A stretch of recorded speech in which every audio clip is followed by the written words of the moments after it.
yaphuma ikhwezi badethe ubumnyama kwavela ukhanya ingakhala kaloku into ethi icamagu livumile kalomasi siyabhotisa kwaye sithi khululani nizobhatye ninyenyise umbhinqo kusekhaya jikelele apha kuninzi ke esiniphathele kona qinisekani kaloku into kubana nigqusha lazi ndimlo unonkanyezi Mbukele ayiselishaya salivala ke ihora lokuqala kulolu hlelo lakho ekhaya jikelele uma ngabe kubungekho hawu ngiyakuzwela mbukele uphuthelwe phela kodwa ke at least usufikile sesinawe la sizoqhubeka nje ke nohlelo lwakho ake sibheke ihamba phambili kuleli hora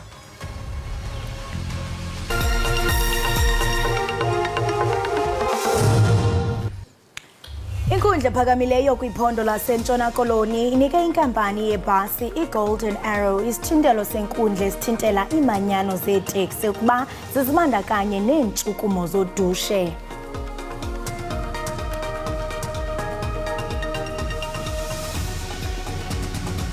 Amalungu ebandla lakwaShemba bephume ngomningi yozama ukushumayela umoya woxolo nokuzwana ehostela kwaMashu eThekwini.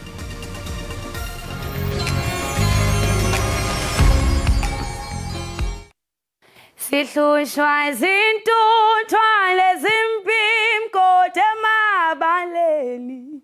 Okay, othethayo ke ngunonkalakazi ndicela nihlale bethunana niyibukela ekhaya jikelele kufumaneka indaba ezibalulekileyo imozulu ezemidlalo ezomculo ndicela nihlale apha ke nibukelile bantasenda ngithanda kakhulu sihlushwa izintuthwa lezimpimko emabaleni.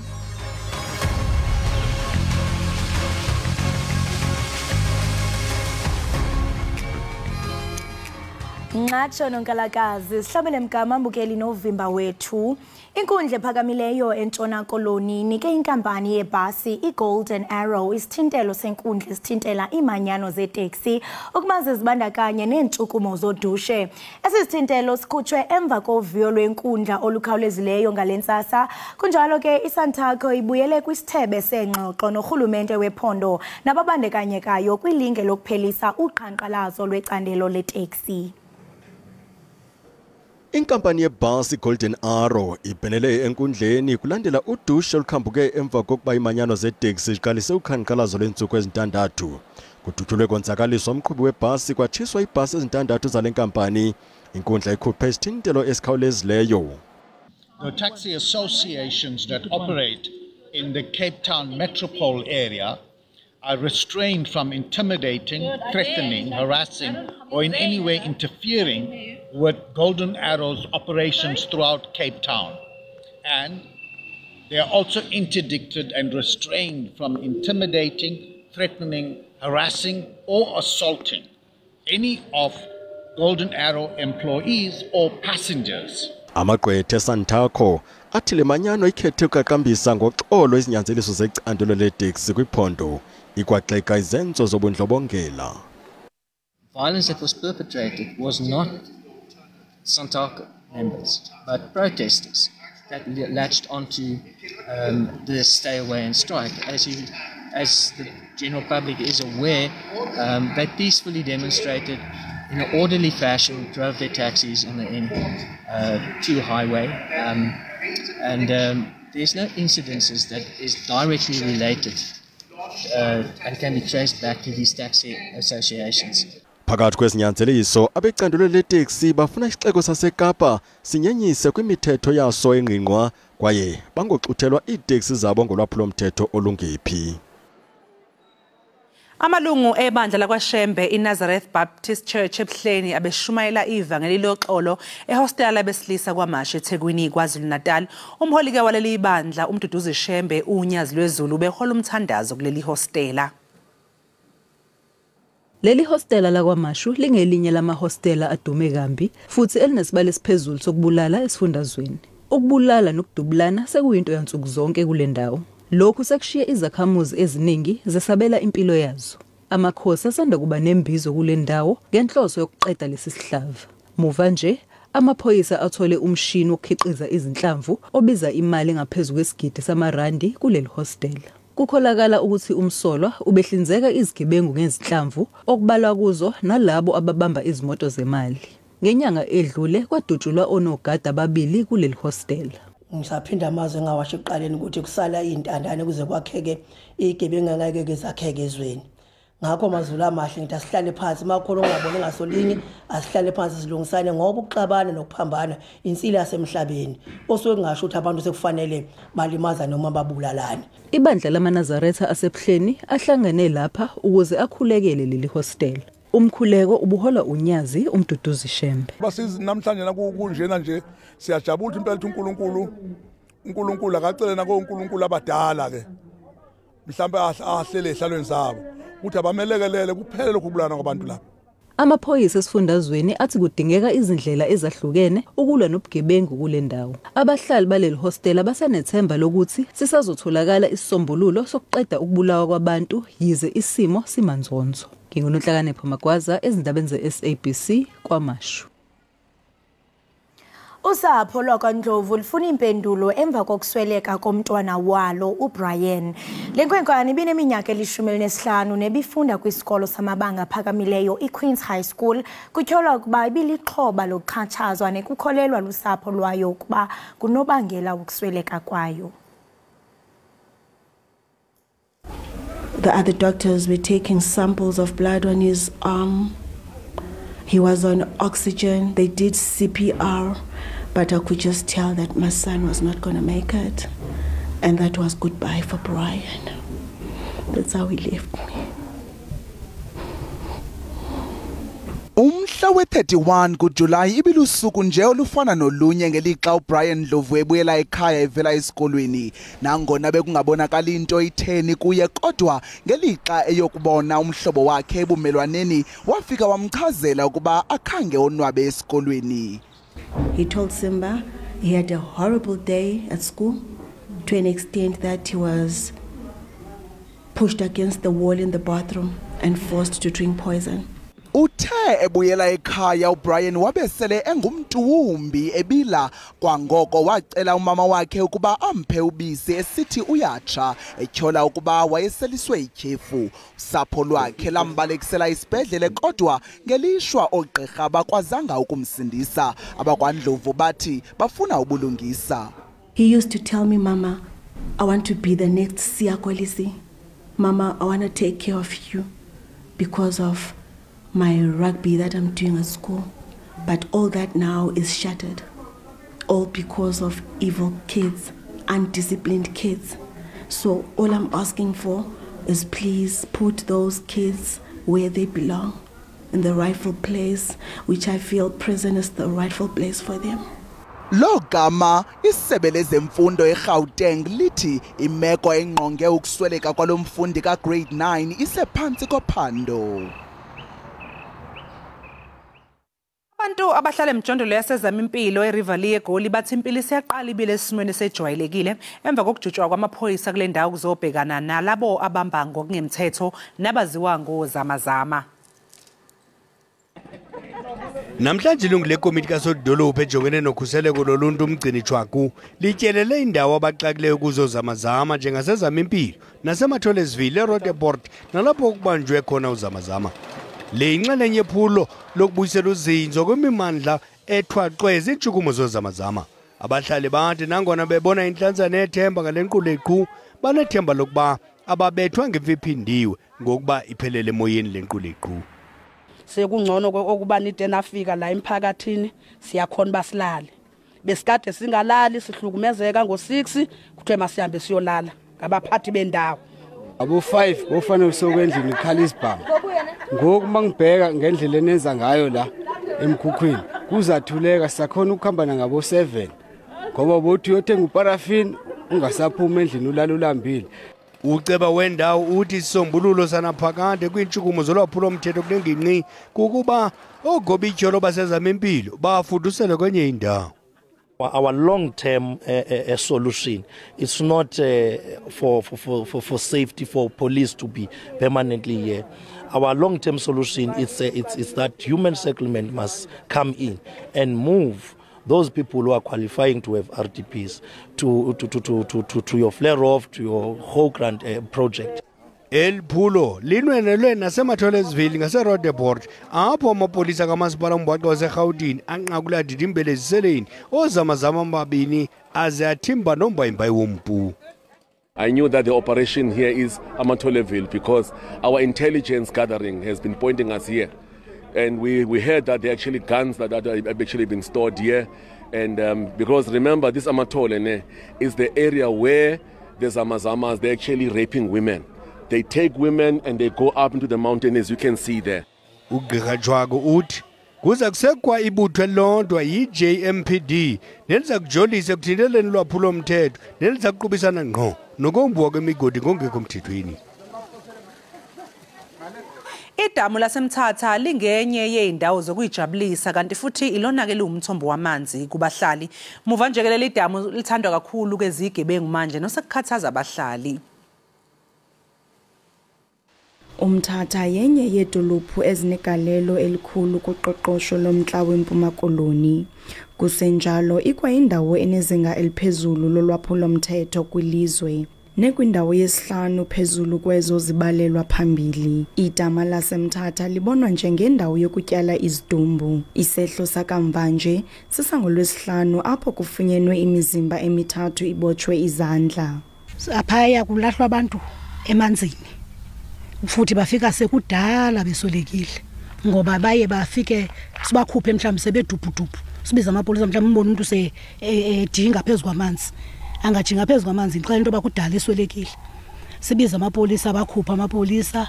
Iyabaxhalabisa abahlali into yokufunyanwa kwezidumbu emanzini abawasebenzisayo. Mhlawumbe noba kungathiwa idama liyabiyelwa kungangcono ibe yi-1 indawo ekungenoka kuyo kube khona usecurity okhoyo oyazi into babe kungene imoto ethile xa kungene imoto bekungene abantu abathile ngexesha elithile xa inobiyelwa le ndawo kungangcono ngoba ngoku umuntu uyana kweyiphi na indawo azolahla kuyo ezinto bazilahlayo kulamanzi siwasebenzisayo. Umasipala iOR Tambo uthi uza kuthethathethana nawo wonke amasebe achaphazelekayo ngenjongo zokufumana isisombululo koku. Sinamaqonga abizwa njenge-IGR nalapho sisebenzisana nayo sizigaba ezizohlukeneyo zikarhulumente lapho sixoxayo ngezinto ezichaphazela thina sonke ukwenza into yoba sibe nesisombululo apho sawubambisana kule ngxaki esijongene nayo. So lo mba ke yeminye yemiba iyawufumana ingqwalasela xa sihleli kumaqonga e-IGR. Kwinyanga edlulileyo umphathiswa wamapolisa uBhekicele namagosa aphezulu emapoliseni ebethethathethana nosomashishini kunye nenkokheli zasekuhlaleni ngendima yolwaphulomthetho kwisithili sase-OR Tambo. Ucele uye wathi iqela lezokhuseleko liza kuba yingxenye yezicwangciso zokulwa ulwaphulomthetho kwesi sithili. NdinguNomzwanele Mngoma kwiindaba ze-SABC eMthatha. Umphathiswa wombane uGqirha Khosiyenzo Ramaghupa uthi urhulumente usekhondweni lokugcina izithembiso wazenza malunga nesicwangciso sezamandla seli. OkaRamaghupa benika ingxelo yakhe yeveki ngomume bobuxhaka-xhaka kwisize obuqhagamshelanisa izikhululo zamandla namasebe azo, i-National Grid ukutsho. Nomphathiswa wezamandla weli ePitoli uthi ke umyinge we-50% womsebenzi wenziwa lisebe lakhe ugqityiwe okanye usekhondweni lokuqitywa. Ngokokutsho komphathiswa wombane ucimicimi ocwangciswayo uthe xhaxhe kunezinga bekucingwa uza kufikelela kulo kobubusika. OkaRamaghupa uthi benza konke okusemandleni ukuqinisekisa ukuba ucimicimi ufikelela kwinqanaba elilawulekayo. We want to go to a space where, of course, we're keeping to significantly lower levels of load shedding intensity during the peak. But in the context of what has been our outlook, I think the team has done relatively well. OkaRamaghupa uthi kusafuneka kunikwe ingqwalasela umba wokuba besiwa nganeno kwizithembiso abazenzayo ngokulawula ucimicimi. Outage slips means that we make the promise to return the units on a particular date and we fail to meet our own promise. A function of planning, the team is doing everything possible to improve that area. umphathiswa wombane uthi uMzantsi Afrika ufumana i400 megawatts yamandla eMozambique. NgoJuni urhulumente wathabatha isigqibo sokuba uEskom afumane amandla kumazwe asebumelwaneni afana neBotswana neZambia phantsi kwesivumelwano sezamandla iSouthern African Power Pool.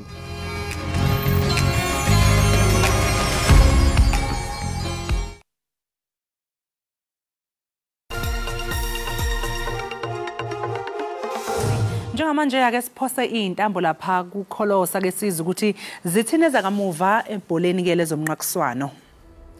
Bambe ngazibini kuwe Mamtshali, iqela leAustralia lifumene isihlalo sesihlandlo se-12 kwindebe yehlabathi yebhola yomnyazi kulonyaka. Ngelixa ke bebetha iNgilane ngo-61-45 kumagqibela kaNkqoyi kutshanje. Lamaqela ke bebambene kwisigaba sokuqala, kodwa ke iAustralia iphale phambili yaba kwisihlahlo sesibini yandula yagwesa nangakumbi xeshikweni ke ityatyusha iRoses de kwaba sisigaba sesine. Ukanti ke kwisihlalo sesithathu iqela leJamaica libethe iNew Zealand ngo-52-45 baze ke bafumana imedal yohlobo lwebronze. Make sibone ke mbukeli ukuba indebe yehlabathi iqhube njani na. Just 45 seconds remaining to the end of the quarter. Jo Weston coming through. She'd been wearing Housby for a while, just waiting for that moment. Housby just stopping her footwork. Weston coming through with the tip and the pick up. Steph Wood converts. That's the Diamonds' way. Continuously turning the pressure up, and unfortunately an error of judgment there. Forgot that Courtney Bruce can't get over the transverse line, and the Roses capitalising on that. And they score. We are level. How's the pressure by Helen Housby? And there's some patience here. The Diamonds having to work it around again. Garvin comes up through the middle. And it's that middle drive that's really breaking through this zonal defence from England. Their unit is setting up, trying to keep everyone wide, keep the Aussie Diamonds working around the edge. And perhaps that's what put the Roses slightly on the back foot. But be it as it may, there's still time remaining. Not in this quarter, but in the fourth and final quarter as the siren goes off then. But I mean, if you look at the quarterly breakdown, dead even in the first quarter, a 4-goal lead in the second, and a 6-goal lead. And it just shows you that the momentum is starting to swing. They have been gunning for this title. They've won everything over the past year, the Constellation Cup, the Quad Series. So this is the one that they were really wanted. The Commonwealth Games as well as Kira Austin. Phenomenal last-minute shot from her. She has been awesome. Oh, absolutely brilliant stuff. The Diamonds have done it. They are the world champions. This was the only one missing, and what a fantastic performance it has been. For a 12th time for the Australians. Congratulations once again to Australia!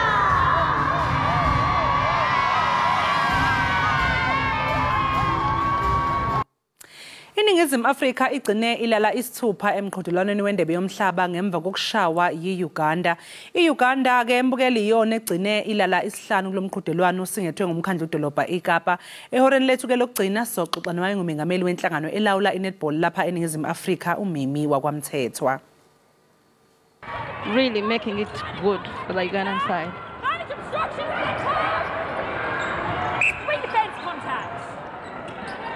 It's the two unsung heroes for the She Cranes with Nasanga on that goal attack in this first quarter. It's been an absolutely amazing performance from Uganda, who've come on quite strong. They would have done their homework. They remember what happened in the first half of that first game that they had against South Africa, and they've surely done their analysis. Now turned into a warning. Nasanga will need to clean up because there's a lot of game still, a whole half still to play. With the warning, not looking good for Nasanga, but it is Vandenberg with that closing finish on the end of the second half. Making South Africa work for every single goal as they come out with a rebound. And a quick save from Taliad. Oh, incredible effort from the She Cranes. I mean, you must be extremely proud to be one former player sitting next to me, Ruth here, who's celebrating already. Oh, you could see the wonderful reach that Izindaba has, and the player of Uganda actually stepping forward. It is now 18 seconds, last 17, not looking too good for South Africa, and she bags a win for Mary for the side of Uganda. They believe, they go long, South Africa. It might be a little bit too late though, as Uganda is about to dethrone South Africa. They believe they could. They are now the #1 team in Africa. Uganda, who were previously ranked 8th in the world, now find themselves in that 8th position as they come out victorious over the home base South Africa. Mbukele okwamanje ake siphosa amehlo ke sibone ukuthi kumi kanjani lapha kwisimo sezulu.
Siphinde sikwamukele mbukeli Ekhaya Jikelele.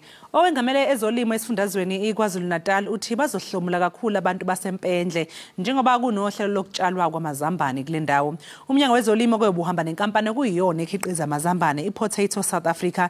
Intatheli indaba ze SABC uCalvin okwadludla ubese siqoqela ke lombiko olandelayo. Owengamele umnyango wezolimo kwaZulu-Natal uSuphazuma uthi le inqayizivele yohlelo lizokwenza omkhulu umehluko ebantwini basempendle. Sijabula kakhulu tene iPotato SA isebenzisana nathi kulolu hlelo nabacwaningi bethu ukuze sikwazi ukuthi sithole uhlobo lamazambane esizothi liwe quality kodwa futhi likwazi ukuthi limelane nendawo yala lingabi nezifo ukuze sikwazi tene sisize nomphakathi. Sicabanga ukuthi umphakathi walempendle uzoba nethuba lotene uthole okuningi ngalolu cwaningo esibenzayo kakhulukazi futhi konke sisikwenza kuzobuya kuthathwe umphakathi. Ulindiwe Makhaya yena ongenye iphathimande empendle ngisho induna yesigodi esizweni samancamalala uthi bewumphakathi bazohlomula kakhulu kulolu hlelo. Ikakhulu lizosihlomulisa kakhulu siwumphakathi. Ikakhulukazi nje thina esiphansi kwesizwe sakancamalala ziningi izinto esizidingayo ezizosilekelela njengoba nje kufike lolu hlelo lolu lwamazambane. Siyabonga kakhulu. Urachichi Marukane ovele enkampanini iPotato South Africa utshele abezindaba ukuthi bafuna ukubona abalimi abavele indaweni zasemakhaya bekwazi ukuhlomula bazenzela imali ngokutshalwa kwamazambane inkosi yebhodwe phela. We work together with the department to make sure that we teach communities about various types of diseases that are applicable to potato production. And in turn, our main aim is for abalimi, especially from the rural communities, becoming commercial at the end. NgiuCalvin wakwadludla eindabeni ze-SABC. Umbondo zihlanjiwe umenzi biyela ongumakhwekhwetha kwezobugcisa ingakumbi ke ukulinganisa abalinganiswa bathile pha kumabona kude. Abaninzi ke bayakumazi ke ngomlinganiswa amdlalayo uPastor Gwala kwinkqubo kamabona kude nebalaseleyo ngamanano wabantu abayibukelayo uzalo. Kodwa ke ukabiyela lo akangomlinganisi kuphela kodwa buleki ukwanalo nolangazelelo nothando kumculo nokubhala. Kodwa ke ngaphambi kokuba sinxibelelane naye rhabulapha kodwa ungafinci. Nginibingelele bazalwane egameni leNkulunkulu esimkhonzayo. Amen. Amen. Ngizovulwa ngoSamuel uchapter 17 ivesi lesibili. Ufundeka kanje na. uSawuli nabantwana bakwaIsrayeli babuthana bamisa esigodini sase-Ela behlela impi yokuhlangana namaFilisti. Bazalwane, siyofika isikhathi la uJehova esidinga khona empini kuyomele siqoqa sihlangane sibambane silindele impi. Ivesi lesine lithi waqhamuka iqhawe elikhulu ekamu lamaFilisti, igama lalo linguGoliath waseGathi, obude bakhe buyizingalo eziyisithupha nesandla. Bazalwane, isitha siyosingena ngeindlela engafani neindlela esingazazi. uGoliath ubeyindoda ezidlakela. Abantwana bakwaIsrayeli bebengebenze lutho uyena. Kodwa uDavid umfana omncane wambuka emehlweni uGoliath, wathi Goliath uza nezinkemba nemkhonto nazo zonke ikhaya, kodwa mina ngiza kuwe ngegama likaJehova. Amen. Amen. Hawu nkoshi, hawu usekhona ke umenzi masikubulise sikwamkele ekhaya Jikelele. Sanibona, ngibingelele nabalandeli bekhaya Jikelele. Ninjani kodwa? Siyaphila unjani wena mfura? Ngikhona. Ngiyayizwa le ntshumayelo kwakuntshumayelo yami yesibili ngifika kuzalo leyo. Madoda. Hey, nangoku ingathi nje ungathi uvuthele kancinci because wow sivuselelekile nkosi. Ngiyathokozisa impela ukuthi hayi abantu bathintekile bethinta umsebenzi ade ngiwenza, ngoba into ebalekile ilo yophela ngomsebenzi lo ukuthi uvuselela abantu bathinteke. Ewe, hey besingathanda kodwa wena menzi into okubani ube lapha enqubeni sihlale nawe sikubone njengokuba sikubona kumabona kude ube live. Kodwa ke akho ngxaki, siyathemba into okubana next time siza kubona usindone lapha ekhaya Jikelele. No, angiyiboni inkinga nje, ngisazonivakashela kahle kakhulu. Ngiyabonga ukuthi nibe nami noma siyenza telefonically lento kwamanje, kodwa ngizothola ithuba ngifike nje e-studio ngihlale nani futhi ngoba sengiphusha no-music kuningi ngizokhuluma nakho. Hey, hallelujah. Khawusithole thuphe ngohambo lwakho njengomlingisi, uqale nini, uqale njani? Ndiyaqonda into okubana ukhona udliwano ndlebe othe wabanalo apho usitsho into okubana ubhuti wakho ngasekhoyo waba nendima enkulu ayidlalileyo kubomi bakho njengomlingisi. Yebo, igama lakho Sipho Mzobe washiya ngo-2002. Wayidlala impela indima yakhe la ukuthi ngibone ukuthi nginalo italent. Uma sikhuluma ngokuqala kwayo lento yaqala ngenza ugrade 7. Iqalo yena uSipho ngoba wayene community theater la ayekoleka khona abantu ingane ezincane so that bangagcwili kuma drugs nazo zonke lezi zinto ezomhlaba. And then ke ngangigude ngeaccounting neeconomics, ngitshela ukuthi ngizobe accountant ngangapha kahle ngawuthola umfundazo. Ngase wangikhumbuza ukuthi cha unetalent emfana wami, khumbula lo nami ngakhumbula ukuthi yebo nayo into engayenza idrama.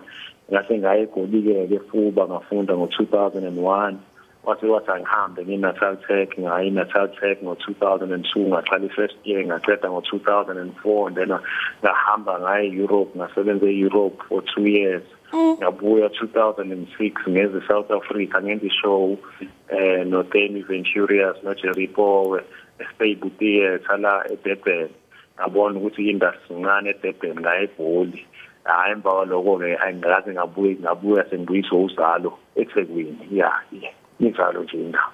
Hayi jonga abaphazami xa bethi ngumakhwekhwetha inyawo zinodaka usuke eEurope uthi Durban Goli jonga uyabizwa lubize lonto yakho kwimpumelelo ozinca ngayo. I mean one of your highlights njengokuba ungumdlali kamabona kude uye wasebenzisana neqala umduduzi Mabaso. Mhlawumbe ungakhe nje usichazele ngefuthe athe wabanalo kuwe nothando lwakho lokuba ngumlinganisi. Wonke umuntu uyamazi umduduzo indoda idlale kakhulu kuyindima ya television sike saba kwishow eyodwa kodwa sangahlangana naye kwi-place called Home kwaku-2006 kodwa ngangizala i-character encanyanyana ngizangisakwazi ukuthi ngifinyelele kuyena lo umuntu nje mangimbona ku-TV engithandayo indlela aperforma ngayo like nje uyi-role model yabo so mase ngingena kwi-Rhythm City nami sengizobhekana naye sengisebenza nenkunzi malanga ukhulekana ethi nqume le ndoda. Wow. Kwase kuyisikhathi semfiki ngizonquma i-role model yami so I know ngimkhonzile nje kakhulu uyakwazi naye lokho mangisegoli ngiyadlula ngimcheke lapha endini yakhe naye uyangithinta nje siyathintana sibhekane ukuthi is right yini njalo nje. Into ethi ngenene amaphupha ayafezeka lo muntu mhlawumbe uqonda bajonga ndingarhalela into okubana ndihlale phansi naye whatever it is it's possible.